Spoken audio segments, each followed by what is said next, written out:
Hello everyone, once again welcome back to my YouTube channel Shades of AIIMS. Finally हम लोग इतने time बाद मिल रहे हैं, इतने टाइम बाद मैं कोई वीडियो बना रही हूँ। आई होप आप सब अच्छे होंगे एंड आपकी नीट की प्रिपरेशन भी उतनी ही अच्छी चल रही होगी।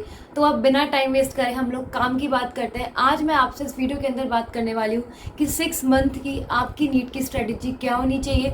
आने वाले 6 महीने आप लोग कैसे पढ़ाई करोगे, क्योंकि देखो अक्टूबर तो निकल चुका है, मुश्किल से एक हफ्ता रह गया है। नवंबर, दिसंबर, जनवरी, फरवरी, मार्च, अप्रैल, आपके पास 6 महीने हैं। सच में यार 6 महीने में हम लोग बहुत कुछ कर सकते हैं। अगर आपने अभी तक अच्छे से पढ़ाई नहीं की है तो ये 6 महीने डेडिकेशन के साथ, मोटिवेशन के साथ, एक प्रॉपर शेड्यूल, एक प्रॉपर टारगेट के साथ पढ़ोगे ना, डेफिनेटली आप अच्छा परफॉर्म कर लोगे। देखो सबसे पहली चीज़ कि हमें सिलेबस कैसे कंप्लीट करना है, सिलेबस कब तक कंप्लीट होना चाहिए, कितनी बार रिवीजन करना चाहिए, उसके लिए मैं आपको बता देती हूँ कि आप ट्राई करना क्या मिड ऑफ द फेब तक या फेब की स्टार्टिंग तक सिलेबस कंप्लीट कर ले। जिन लोगों ने पहले स्टार्ट कर लिया है तो उनका तो सही चल रहा होगा, जिन्होंने अभी तक नहीं करा तो वो कोशिश करें कि फरवरी लास्ट तक आप अपना सिलेबस कंप्लीट कर ले। क्योंकि देखो यार, आपको 4 महीने में सिलेबस कैसे ना कैसे करके अच्छे से थॉरोली कंप्लीट करना पड़ेगा, तब जाके आप रिविजन कर पाओगे, वरना बिना रिविजन के सिलेक्शन होना इम्पॉसिबल है। उसके बाद एटलीस्ट आपको 2 बार रिविजन करना है, 2 बार अच्छे से रिविजन करना है। अगर हो सके तो ट्राई करना कि 3 बार रिविजन हो जाए, ठीक है। अगर आप 1 मार्च से स्टार्ट करते हैं तो 20 डेज का लेके चलो कि आपके पास मार्च और अप्रैल के मिला के 60 डेज होने वाले हैं। तो 20 डेज का एक सेट बनाओ कि आपको 20 डेज में रिविजन करना है पूरे सिलेबस का, क्योंकि रिविजन करने के लिए इतने दिन बहुत है एंड इतने दिन में आप आराम से प्रैक्टिस के साथ रिविजन कर सकते हो। दूसरी चीज़, क्या मटेरियल सॉल्व करें, पढ़ाई कहाँ से करें, कौन से रिसोर्सेज यूज़ करें। देखो उसका एक सीधा सोल्यूशन है, आप कोई भी कोचिंग ज्वाइन कर रखे हो, वॉटएवर, ऑनलाइन ऑफलाइन कोई भी प्लेटफॉर्म है वो मैटर नहीं करता है। कोई भी कोचिंग ज्वाइन कर रही हो वहाँ के लेक्चर्स अटेंड करो, ठीक है। उसके बाद नोट्स बनाओ, ठीक है। उसके बाद हर एक चैप्टर से एटलीस्ट 150 या 200 क्वेश्चन सॉल्व करो। 150-200 question for chemistry and physics, but biology के वहीं आपको 400 तक क्वेश्चन करने पड़ेंगे एक चैप्टर के, क्योंकि बायोलॉजी में हर एक लाइन से क्वेश्चंस बनते हैं। एंड आपको ये होगा कि कौन सी बुक्स करें, कहाँ से इतने एमसीक्यू लेकर आए। सीधी सी बात है, कोई भी कोचिंग ज्वाइन कर रही होगी उसके मॉड्यूल्स होंगे, वहाँ से क्वेश्चंस उठाओ, प्रीवियस ईयर क्वेश्चंस को बार बार सॉल्व करो। जितने भी मॉक टेस्ट दे रहे हो उनको बार बार प्रैक्टिस करते रहो, उनको एनालाइज करते रहो, उनको सॉल्व करते रहो। और कुछ बुक्स है जैसे एनसीईआरटी बेस्ड बुक्स होती है, एमडीजी, अरिहंत, ठीक है, बायोलॉजी वगैरह के लिए, केमिस्ट्री फिजिक्स के लिए, वो कोई एक बुक उठा के उनमें से एक सेट ऑफ क्वेश्चंस ले लो और वो क्वेश्चंस अच्छे से सॉल्व करो। वरना आपके पास बहुत यूट्यूब प्लेटफॉर्म है, आप वहाँ से लेक्चर्स देख सकते हैं, वहाँ से आपको टेलीग्राम लिंक्स वगैरह मिल जाएंगे बहुत सारे प्लेटफॉर्म के, जहाँ से आपको एमसीक्यूज अच्छे से मिल जाएंगे, तो वहाँ से लेकर प्रैक्टिस कर सकते हो। तीसरी चीज़, तीनों सब्जेक्ट्स में एनसीईआरटी को कैसे पढ़ना है। देखो केमिस्ट्री और फिजिक्स में सीधा सा फंडा है, एनसीईआरटी रीड नहीं करनी है, वरना अभी लास्ट मोमेंट में आके ना कन्फ्यूजन क्रिएट होगा और कुछ नहीं होगा। पहले पढ़नी चाहिए थी बट मैंने कभी नहीं पढ़ी, तो मेरे हिसाब से मुझे नहीं लगता इतनी ज़रूरत है केमिस्ट्री और फिजिक्स की एनसीईआरटी अंदर से रीड करना। बट हाँ, उनके इंटेक्स्ट क्वेश्चन और एक्सरसाइज वाले क्वेश्चन डेफिनेटली आपको सॉल्व करने पड़ेंगे, ठीक है।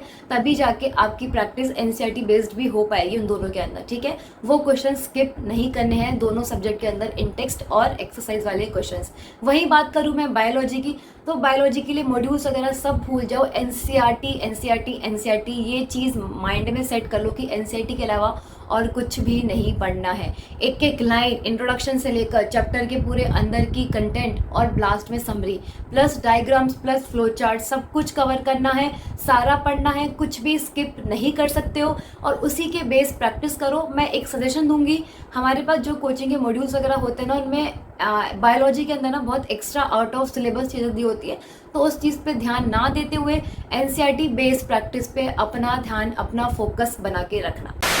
स्टूडेंट्स, मेरे पास आपके लिए एक स्पेशल ऑफर है। अगर आप लोग best MCQ practice, best preparation platform देखना चाह रहे हैं तो Memonit platform is here. Memonit platform आपकी हर तरीके से हेल्प करने के लिए रेडी है। See, student face many problem like overwhelming content preparing for biology NEET can be daunting due to vast amount of syllabus to cover and often struggle to remember all the important topics. Memonit helps in this by providing concise and well structured notes with diagrams, making it easier for students to grasp manner, eliminating the need to shift through multiple resources and saving valuable time.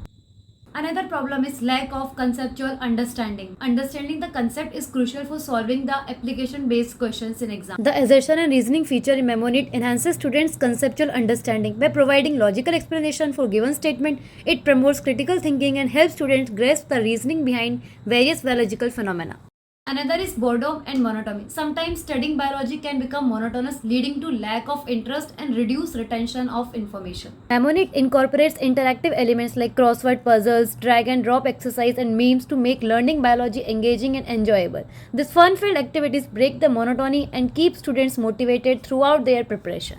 Inadequate practice. Effective practice is necessary for improving the problem-solving skills. The app offers a comprehensive test series that includes a variety of MCQs to help students assess their understanding and identify areas for improving. Regular practice with these tests build confidence and boost performance in the actual NEET exam.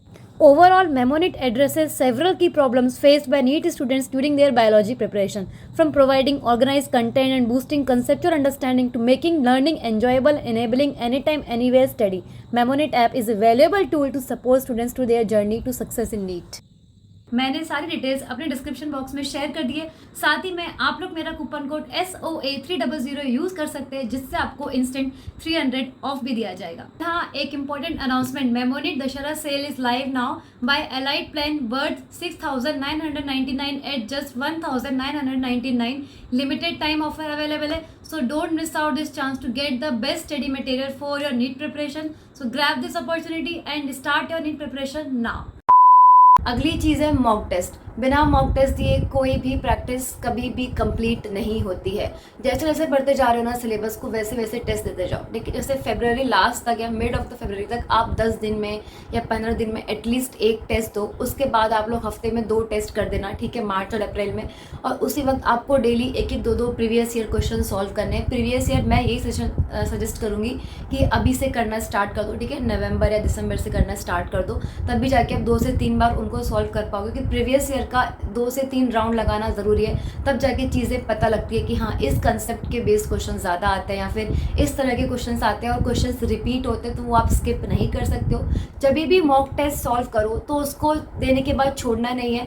Analyse करना सबसे ज़्यादा important है। बिना analyse करे तो कुछ भी मतलब नहीं है। आपने 3 घंटे बैठ के मॉक टेस्ट दिया, ठीक है, तो एनालाइज करने का तरीका होता है कि आपने पहले एग्जाम देकर आ गए, ठीक है, उसके बाद हर एक क्वेश्चन को देखो। मैं यही बोलूँगी, जो आपसे गलत हुआ है ना क्वेश्चन, उसका एक बार कंसेप्ट पढ़ लो और उसके कुछ क्वेश्चंस कर लो, तो वो वहाँ सेट हो गया। जो आपसे हो गए एक बार और उनको ट्राई कर लो करने की, क्या पता आपसे उस वक्त तुक्के में लग गया हो टिक, ठीक है। तो वो चीज़ उसका खास ध्यान रखना कि मॉक टेस्ट कैसे सॉल्व करना है। और एक और बात, मुझे अनअकैडमी में फॉलो करना मत भूलिएगा। हम लोग रोज़ वहाँ पर लाइव सेशंस अरेंज करते हैं और अभी मेरा प्रीवियस ईयर सीरीज चल रहा है, तो जहाँ पर हम लोग प्रीवियस ईयर क्वेश्चंस रोज़ डिस्कस कर रहे हैं। तो जिन्होंने अभी तक ज्वाइन नहीं किया है वो उसे ज्वाइन कर सकते हैं, जिससे आपकी प्रीवियस ईयर प्रैक्टिस होती रहेगी। जितना मुझे लगा था ना कि 6 महीने में आप क्या क्या कर सकते हो शॉर्ट में, वो मैंने बता दिया, ठीक है। अब आपका काम है कि आपको क्या करना है। आपको मेरी बात सुन के या फिर इग्नोर करनी है, या फिर आपको अभी से ही प्रैक्टिस स्टार्ट करनी है और अपनी फेवरेट गवर्नमेंट मेडिकल कॉलेज में एडमिशन लेना है, ठीक। So keeping the video short and brief, I hope आप मेरी हर एक बात समझ गए हो एंड जल्द से जल्द अपनी तैयारी को और भी स्ट्रॉन्ग बनाइए और भी अच्छा करिए, जिससे आप लोग 5 मई को अच्छा परफॉर्म कर सको।